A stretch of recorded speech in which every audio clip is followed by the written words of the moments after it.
It feels like you know everything that's going to happen before it happens. Where's Aaron Rodgers going? What do you know about this? Because just the other day, yesterday actually, we put A.J. Hawk's feet to the fire. I don't know if you saw it because you're probably hungover from getting all boozed up at the Senior Bowl, late hours in Mobile, Alabama. But whenever you hear about Aaron Rodgers having potential property in Nashville, and maybe he got some other interests in other places, how do you see that whole thing panning out? I know you broke the story that he stuck around after the game and talked about the future, and that's good news. I think he has done that every single year, but every single year hasn't been a year where it's being discussed that he's going to leave the Green Bay Packers. So I guess that is good for status quo to continue to happen. How do you think that whole thing is landing right now, and what are you hearing from around the league when everybody's drunk at the Senior Bowl?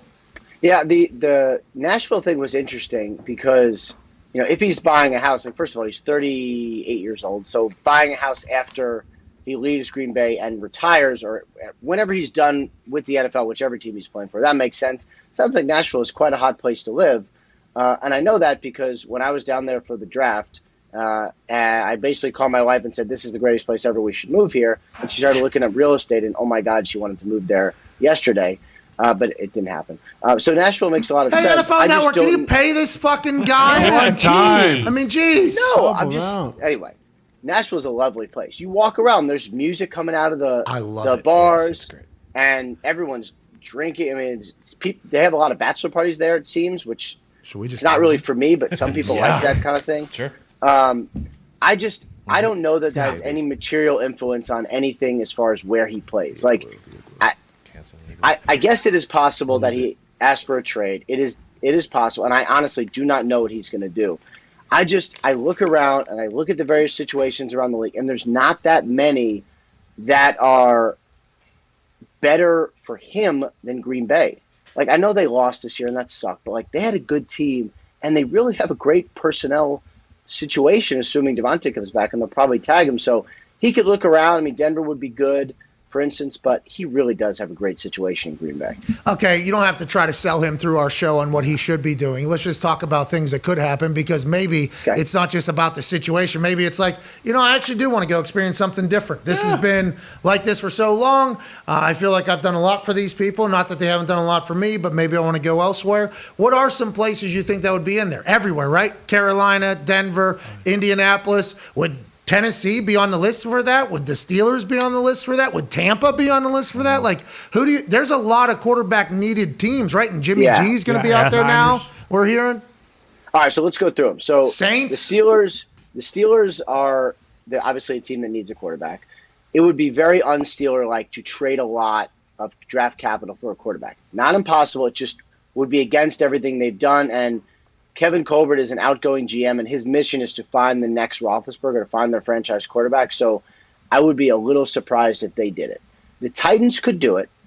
They would take a big cap hit, but I can't pretend that that's something that would make it like prohibitive. Like that doesn't. It would make it hard. I think it'd be $28 million cap hit. 27 and a half. Yeah. Would it?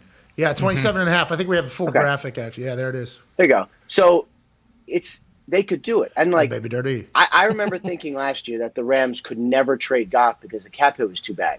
And then they just did it and dealt with it, got Stafford, paid for him, and just made it work. Like, these guys are so good, they could make it work. Yeah. And salary cap gymnastics is a new talent in the NFL. But remember when Goff got traded to Detroit, people said Detroit won that trade. Hell yeah. I just want to let everybody know. Everybody said that at the time. That was something that was said, and they still might. We just don't. They just got to draft. Rams are in the Super Bowl. Right? They're in the Super Bowl. Yeah, no, okay. I would agree with that. You're right. You trade for someone, you get to the Super Bowl. That's a win. You're right. Yeah, it worked. That you won all in. Now, granted, if they don't win one, I guess we can have the full conversation in like 3-4 years. But immediate boom, here we are. We're in the Super Bowl. We did what we tried to do.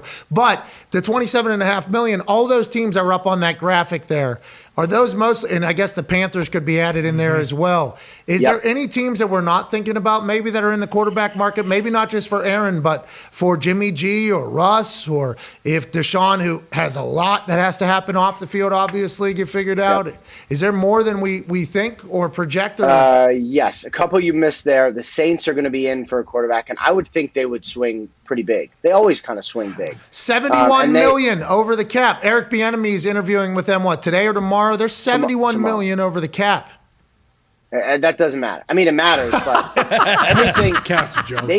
They have like the best the best cap gymnast in the NFL, and Kai Harley.